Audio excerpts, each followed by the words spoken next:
I'm Brooks Riley, and today on the show we have the world-renowned scientist Dash Sitzer.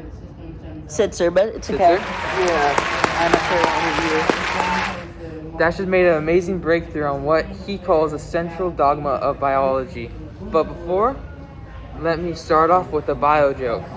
What do you call an acid with a bad attitude? What do you call it? Amino acid. You have some amazing jokes. Yeah, okay, Dash. How does the sequence of DNA determine the structure of proteins? Well, the DNA sequence determines the structure of proteins because of the nitrogen base pairs. DNA strands contain adenine, thymine, guanine, and cytosine. Thymine pairs to adenine, cytosine to guanine, and these determine the structure of proteins by a process called protein synthesis, or as the famous interviewer just mentioned, the central dogma of biology.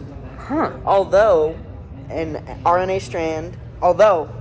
do want to note, an RNA strand is actually replaced with uracil instead of adenine. Oh, why would that be?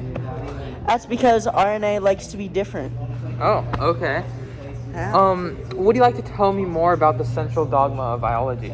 Well, the central dogma of biology is a process that heavily based on transcription and translation. Summing up, it's DNA to RNA to protein. These are the main steps in the dogma of biology. I heard that transcription and translation play a big role in the central dogma of biology. What have you learned about these two processes?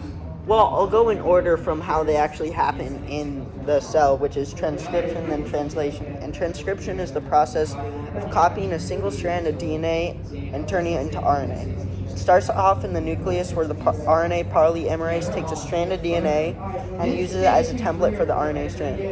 The entire reason this happens is because the DNA cannot actually leave the nucleus. Now this process leads to translation, and after the newly synthesized mRNA strand leaves the nucleus, and the process of translation begins. Could you tell me a bit more about translation, Dad? Yeah, I could. So translation is the act of ribosomes reading the codons on mRNA strands. Codon is a set of three base pairs that pairs to an anticodon, which is the three corresponding pairs.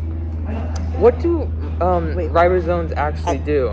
And how do TNAs affect the polypeptide chain? Well, the ribosomes actually make a polypeptide chain, which is formed and pumped out by the ribosome, and then the tRNA grabs it and puts it on top and makes a polypeptide chain. And a polypeptide chain is a chain of amino acids that were brought from a ribosome from tRNA. Dash, this is all so interesting. But how do proteins carry out the essential functions of life through specialized cells? There are so many different types of proteins. For example, transport proteins, structure proteins, and solute proteins.